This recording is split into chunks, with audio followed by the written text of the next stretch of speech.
నమో నారాయణాయ నమశివాయ. మహాభారతంలో ఆదిపర్వంలో వచ్చేసి ఎక్కడ మాట్లాడుకుంటున్నామండి, మొన్న భీముడు హిడింబుడి మధ్య యుద్ధం జరుగుతోంది పరస్పరం. పురుష శ్రేష్ఠటువంటి పాండవులు కుంతి మేలుకొని హిడింబ యొక్క మానవాతీతమైన రూప సంపదను చూసి ఆశ్చర్యపోయారు. హిడింబ రాక్షసి, బట్ చాలా అందంగా తయారైంది మనిషిలాగా. ఎవర్రా ఇంత అందంగా ఉందని చెప్పేసి ధర్మరాజు, అర్జునుడు, నకుల సహదేవులు, కుంతి ఆశ్చర్యపోయారు. ఎందుకంటే వాళ్ళు మెలకు వచ్చింది. భీముడు ఆల్రెడీ చూస్తున్నాడు. భీముడు హిడింబుడు ఇద్దరు కూడా కొట్లాట. పిదప కుంతి హిడింబ యొక్క అందచందాలను చూసి మిక్కిలి ఆశ్చర్యపడి మెల్లగా అనునయపూర్వకంగా తీయని మాటలతో అమతేలాంది. దేవకన్య, నీవెవరి పిల్లవు? సుందరి, నీవు ఎవతవు? నీవు ఏ పని మీద వచ్చావు? ఎక్కడి నుండి వచ్చావని చెప్పేసి అడిగింది. నీవు ఈ వనదేవతవా, అప్సరసవా? ఇక్కడ ఎందుకున్నావు? అంతా నాకు వివరించు అంది. హిడింబిలా అంది. ఎదురుగా నల్లని పెద్ద మేఘంలా కనిపిస్తున్న ఈ వనం హిడింబుడనే రాక్షసునికి నాకు నివాస స్థానం. అమ్మా, నేను హిడింబ రాక్షసుని సోదరిని. పూజ్యురాల, నిన్ను పుత్ర సహితంగా చంపాలని భావించిన సోదరుని ఆజ్ఞతో నేను మీ వద్దకు వచ్చాను. క్రూర బుద్ధి అయినటువంటి హిడింబుని మాటతో ఇచ్చటకు వచ్చిన నేను బంగారు కాంతితో వెలిగిపోతున్న నీ కుమారుణ్ణి, మహాబలుని నేను చూశాను. నేను సమస్త ప్రాణుల హృదయాంతరాలలో తిరుగాడే మన్మధుని చేత ప్రేరేపింపబడి నీ కుమారునికి వశమయ్యాను. ఆ కారణంగా మహాబలుడైన నీ కుమారుణ్ణి భర్తగా వరించాను. ఇతడి నుండి దూరంగా తీసుకుపోవటానికి మిమ్మల్ని అందరినీ కూడా తీసుకుపోవడానికి ప్రయత్నం చేశాను. కానీ నీ పుత్రుడు అంగీకరించలేదు. తర్వాత నేను చాలా ఆలస్యం చేస్తుండటం చూచి నరభక్షకుడైనటువంటి హిడింబుడు ఈ నీ కుమారులందరినీ స్వయంగానే సంహరించాలని వచ్చాడు. ఈ హిడింబుని నా ప్రియుడు, నీ కుమారుడు, బుద్ధిశాలి మహాత్ముడైన భీముడు బలాత్కారంగా దూరంగా తీసుకుని వెళ్ళాడు. యుద్ధంలో పరాక్రమిస్తున్నటువంటి ఈ నర రాక్షసులను చూడు. గర్జించుకుంటూ మహావేగంతో ఒకరినొకరు దూరంగా విసిరేసుకుంటున్నారు. రాజా, ఆమె మాటలు విన్న వెంటనే వైశంపాయనుడు చెప్తున్నాడు. ఆమె మాటలు విన్న వెంటనే యుధిష్ఠిరుడు, అర్జునుడు, నకుల సహదేవులు ఒక్క ఉదుటిన పైకి లేచారు. ఒకరితో ఒకరు కలుస్తూ పడద్రోసుకుంటూ మహాబలుడైన సింహాల్లో పోరాడుతున్న జయాన్ని కోరుకుంటున్న భీమ హిడింబులను మిగిలిన పాండవులు చూశారు. ఎందుకు ఆశ్చర్యపోయారు? ఇంత అందంగా ఉందనుకున్న ఒక దేవుడా, రాక్షస కన్యాయం అని చెప్పేసి ఆశ్చర్యపోయారు వారు. ఇక హిడింబుడు, భీముడు ఒకరినిద్దరు గట్టిగా కూడా ఒకరు ఒడిసి పట్టుకుంటున్నారు. మళ్ళీ ఒకరినొకరు దూరంగా విసురుకుంటున్నారు. వారి యుద్ధ విన్యాసాల వల్ల లేచిన ధూళి అరణ్యంలో దావాగ్నులను పొగలాగా వ్యాపించింది. పర్వతాకారులు ధూళి ధూసరితులు ఆ భీమ హిడింబులు మంచుతో కప్పబడిన పర్వతాల్లో ప్రకాశించారు. రాక్షసునిచే బాధింపడుతున్నటువంటి భీమసేనుని చూచి మెల్లగా నవ్వుతూ అర్జునుడు ఇలా అన్నాడు. మహాబాహు భీమసేన, నీవు భయపడవద్దు. నీవు భయంకరుడైన రాక్షసునితో యుద్ధం చేస్తున్నావని, అలసట చెందావని ఇంతవరకు తెలుసుకోలేకపోయాము. భీమా, నీకు నేను సహాయంగా వచ్చాను. ఈ రాక్షసుని నేనే సంహరిస్తాను. నకులుడు, సహదేవుడు అమ్మను రక్షిస్తారన్నాడు. అర్జున, నీవు కంగారు పడవద్దు. ఉదాసీనంగా చూస్తూ ఉండు. నా బాహువుల మధ్య పడినటువంటి ఈ రాక్షసుడు ఎంత మాత్రం జీవించి బయటపడ్డు. అప్పుడు మరలా అర్జునుడు అంటున్నాడు, భీమసేన, వీడు పాపాత్ముడు, రాక్షసుడు, వీడు చాలాసేపు బ్రతకరాదు. శత్రుమర్దన, మనం ప్రయాణం కొనసాగించవలసి ఉంది. ఇక్కడే చాలా కాలం ఉండిపోవటం తగని పని.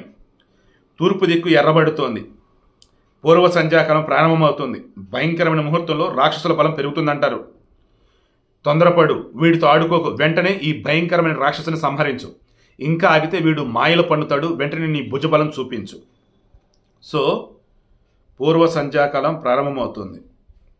భయంకరమైన ముహూర్తంలో రాక్షసుల బలం పెరుగుతుంది అంటారు.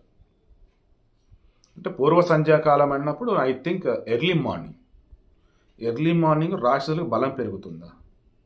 ఓ సారీ అండి, ఈవినింగ్ సంధ్యా సమయం అంటారు. ఈవినింగ్ పూర్వ సంధ్య. యాక్చువల్గా ఏంటంటే ఈవినింగ్ కరెక్ట్గా చెప్పాలంటే అసుర సంధ్య వేళ అంటారు. మేబీ అది అయి ఉండొచ్చు ఇది. సో ఆ సమయంలో రాక్షసులకు వచ్చేసి ఏంటి, గట్టిగానే వాళ్ళకి శక్తులు అనేది వస్తాయి అన్నట్టు. అర్జునుని హెచ్చరికతో భీముడు మండిపడుతూ ప్రళయకాలంలో వాయుదేవుని కొండే అసాధారణమైన బలాన్ని కూడా తీసుకున్నాడు. వెంటనే భీముడు కోపంతో మేఘం లాంటి ఆ రాక్షసుని యొక్క శరీరాన్ని పైకెత్తి 100 రెట్లు వేగంగా త్రిప్పడం ప్రారంభించాడు. భీముడు హిడింబునితో ఇలా అన్నాడు, రాక్షస, నీ మాంసం వ్యర్థం, నీ పుష్టి వ్యర్థం, నీవు వ్యర్థంగానే వృద్ధిని పొందావు. నీ బుద్ధి నిరుపయోగమైనది. నీవు నిష్ప్రయోజనంగా చావడానికి తగినవాడు. నీ బ్రతుకే వ్యర్థం. నేటితో నీ కథ ముగుస్తుంది. రాక్షసుడా, ఈ అరణ్యానికి క్షేమం కలిగిస్తాను. ఈ వనం నిష్కటంకం అవుతుంది. జీవితంలో ఇంకెప్పుడు మనుషులను చంపి తినే అవకాశం నీకుండదు. అప్పుడు అర్జునుడు ఇలా అన్నాడు, భీమసేన, ఈ రాక్షసుని యుద్ధంలో చంపడం నీకు కష్టమనిపిస్తే చెప్పు, నీకు నేను సహాయం చేస్తాను. వీడిని మాత్రం ఆలస్యం చేయకుండా వెంటనే చంపు. అప్పుడు మరలా కంటిన్యూ చేస్తాడు, వృకోధర, దట్ మీన్స్ భీమ, లేదా సహాయం ఎందుకు, నేను వాడిని సంహరిస్తాను.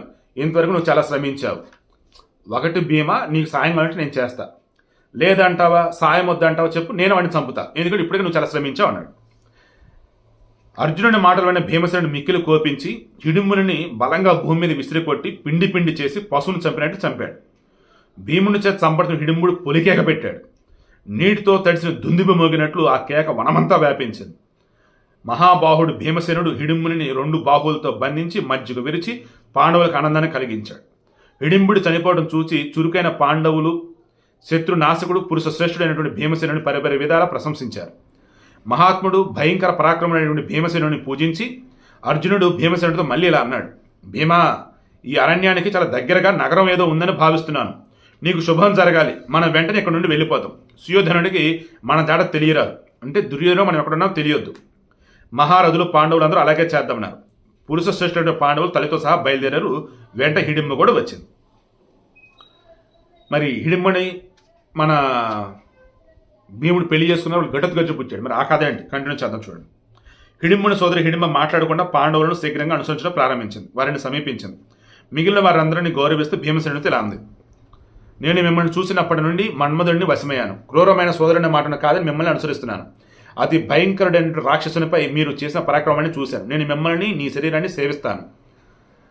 అప్పుడు భీమసేనుడు అంటున్నాడు, హిడింబ, రాక్షసులు మోహాన్ని కలిగించే మాయతో ప్రవర్తిస్తారు. ఆయన వారి మనసుల్లో వైరం ఎప్పటికీ మార్చిపోదు. కనుక నీవు కూడా నీ అన్నగారి మార్గాన్ని ఆశ్రయించడం మంచిది. అప్పుడు యుధిష్ఠిరుడు ఇలా అన్నాడు, పురుష శ్రేష్ఠ భీమసేన, ఎంత కోపం ఉన్నా స్త్రీని చంపవద్దు. శరీర రక్షణ కంటే ధర్మరక్షణ ముఖ్యం. చంపడానికి వస్తున్న మహాబలుని హిడింబుని నీవు చంపనే చంపావు. అతని సోదరిని ఈమెకు కోపం వస్తే మరలా నేనేం ఈమెకు కోపం వస్తే మనల్ని ఏం చేయగలదు.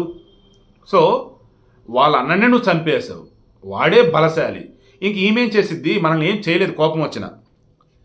వెంటనే హిడింబ చేతులు జోడించి కిందికి యుధిష్ఠిరుడికి నమస్కరిస్తూ అలా పలికింది, పూజ్యురాల, స్త్రీలు అనంగని వల్ల ఎంత దుఃఖిస్తారో నీకు తెలుసు. భీమసేనుని మీద ప్రేమతో నాకు అలాంటి దుఃఖం ఏర్పడింది. ఆ మహా దుఃఖాన్ని సరైన సమయం కోసం ఎదురు చూస్తూ సహించాను. ఆ శుభతరుణం ఇప్పుడు వచ్చింది. నాకు సుఖం లభించే కాలం వచ్చిందనుకుంటున్నాను. నేను స్నేహితులను, స్వధర్మాన్ని, నా వారిని విడిచిపెట్టాను. పవిత్రురాల, నీ పుత్రుని, పురుష శ్రేష్ఠుని భర్తగా వరించాను. ఈ వీరుని చేత, నీ చేత నేను తిరస్కరింపబడితే ఇక నేను జీవించలేను. ఇది ముమ్మాటికి నిజం. నీవు నా విషయంలో దయ చూపాలి. మూర్ఖురాలను, భక్తురాలను, సేవకురాలను అనుకుని నా మీద దయ చూపించు.